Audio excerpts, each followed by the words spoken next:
Hello বন্ধুরা, আসসালামু আলাইকুম। আশা করি আপনারা সকলেই অনেক ভালো আছেন।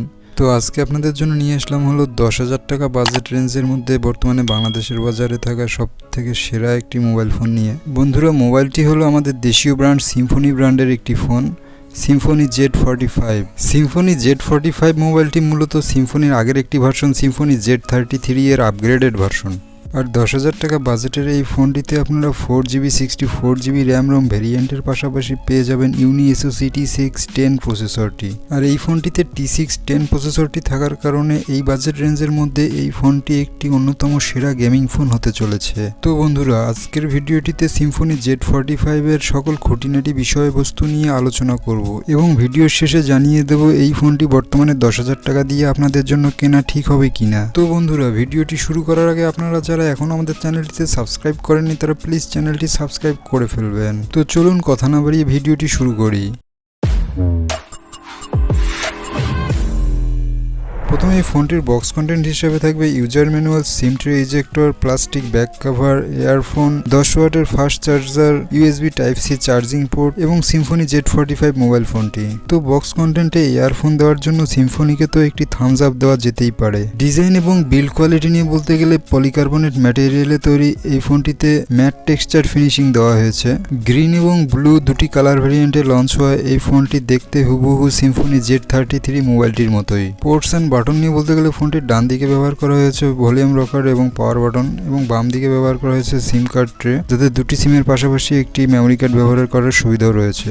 এবং ফোনটির নিচের দিকে ব্যবহার করা হয়েছে primary microphone, Type-C charging port এবং 3.5mm হেডফোন জ্যাক। এবং ফোনটির রিয়ার প্যানেলে রয়েছে স্পিকার গ্রিল। এছাড়াও 190 গ্রাম ওয়েটের এই ফোনটিতে সিকিউরিটি হিসেবে ব্যবহার করা হয়েছে রিয়ার মাউন্টেড ফিঙ্গারপ্রিন্ট সেন্সর এবং AI ফেস আনলক। ডিসপ্লে নিয়ে বলতে গেলে ফোনটিতে ব্যবহার করা হয়েছে 6.52 ইঞ্চি এর IPS LCD প্যানেল। HD+ রেজুলেশনের এই ডিসপ্লেটির কনফিগারেশন হলো 16x720 পিক্সেল এবং ডিসপ্লেটির পিক্সেল ডেনসিটি 269 ppi।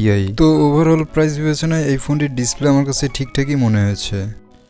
ক্যামেরা নিয়ে বলতে গেলে এই ফোনটির রিয়ারে ব্যবহার করা হয়েছে ডুয়াল ক্যামেরা সেটআপ, যার মেইন ক্যামেরাটি 1.8 অ্যাপাচারের 13 মেগাপিক্সেলের ক্যামেরা এবং আরেকটি ক্যামেরা হচ্ছে 2 মেগাপিক্সেলের 2.4 অ্যাপাচারের ডেপথ সেন্সর ক্যামেরা। এবং ফোনটির ফ্রন্টে ব্যবহার করা হয়েছে 8 মেগাপিক্সেলের water drop selfie camera. Camera quality নিয়ে বলতে গেলে ওভারঅল প্রাইস বিবেচনায় এই ফোনটির ক্যামেরা পারফরমেন্সও আমার কাছে ঠিকঠাকই মনে হয়েছে। হার্ডওয়্যার স্পেসিফিকেশনস নিয়ে বলতে গেলে এই ফোনটিতে চিপসেট হিসেবে ব্যবহার করা হয়েছে ইউনিসকের T610 প্রসেসরটি। এটি 12 ন্যানোমিটার আর্কিটেকচারে বিল্ড করা একটি অক্টাকোর প্রসেসর। আর বন্ধুরা, এই চিপসেটটি এই বাজেট রেঞ্জের সবচেয়ে শক্তিশালী একটি প্রসেসর, কারণ অক্টাকোর এই চিপসেটটির ক্লক স্পিড হচ্ছে 1.8 GHz এবং জিপিইউ হিসেবে এই ফোনটিতে ব্যবহার করা হয়েছে মালি G52 MP2।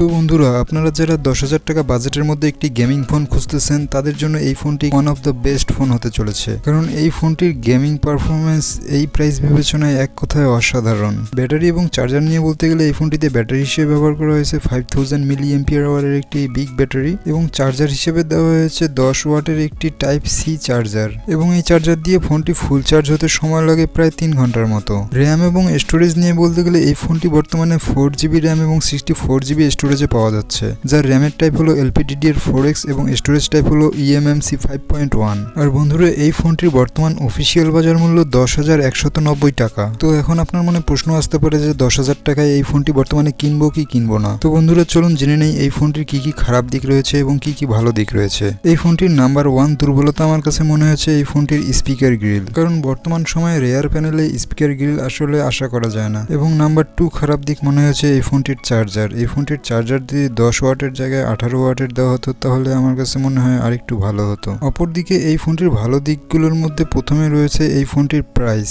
নাম্বার 2তে রয়েছে এই ফোনটির চিপসেট এবং পারফরমেন্স, কারণ এই বাজেটে এত শক্তিশালী চিপসেট সত্যি অসাধারণ। নাম্বার 3তে রয়েছে এই ফোনটির র্যাম এবং স্টোরেজ, কারণ 10,000 টাকা বাজেটে 4GB র্যাম এবং 64GB স্টোরেজ বাংলাদেশে এই প্রথম। নাম্বার 4এ রয়েছে এই ফোনটির ব্যাটারি ব্যাকআপ। 5000 mAh ব্যাটারি থাকার কারণে আপনারা নর্মাল ইউজিং এর ক্ষেত্রে 1.5 থেকে 2 দিন ব্যাটারি ব্যাকআপ পেয়ে যাবেন। এছাড়াও এই ফোনটির সাথে পাবেন আপনারা একটি আকর্ষণীয় ইয়ারফোন এবং 1 ইয়ার অফিসিয়াল ওয়ারেন্টি এবং কাস্টমার সার্ভিসেস। তো বন্ধুরা, সিম্ফনি Z45 মোবাইলটির সকল খুঁটিনাটি ফাংশনালিটি বিষয়বস্তু আপনাদের সামনে তুলে ধরলাম এবং বর্তমানে বাংলাদেশের বাজারে 10,000 টাকা বাজেটে যতগুলো ফোন রয়েছে তার মধ্যে এই ফোনটি সবচেয়ে হাই কনফিগারেশন প্রোভাইড করতেছে। তো বন্ধুরা, আপনি যদি 10,000 টাকা বাজেটের মধ্যে একটি সেরা ফোন কিনতে চান তাহলে এই ফোনটি নির্দ্বিধায় কিনে নিতে পারেন। আর বন্ধুরা, আপনাদের কাছে কেমন লেগেছে এই ফোনটি তা কিন্তু কমেন্ট করে জানাতে ভুলবেন না। তো বন্ধুরা, এই ছিল আমাদের আজকের ভিডিওটি শেষ পর্যন্ত দেখার জন্য আপনাদেরকে অসংখ্য ধন্যবাদ। ভিডিওটি যদি আপনাদের ভালো লেগে থাকে তাহলে একটি লাইক দেবেন আর ভিডিওটি কেমন লেগেছে তা কমেন্ট করে জানাতে ভুলবেন না। আর এমনই সুন্দর সুন্দর নতুন ভিডিও পেতে আপনারা আমাদের চ্যানেলটিতে সাবস্ক্রাইব করে পাশে থাকবেন। তো বন্ধুরা, আজ এ পর্যন্তই। ভালো থাকবেন, সুস্থ থাকবেন, দেখা হবে নতুন কোনো ভিডিওতে। ততক্ষণ পর্যন্ত আমি শীতল নিচ্ছি বিদায়। আল্লাহ হাফেজ।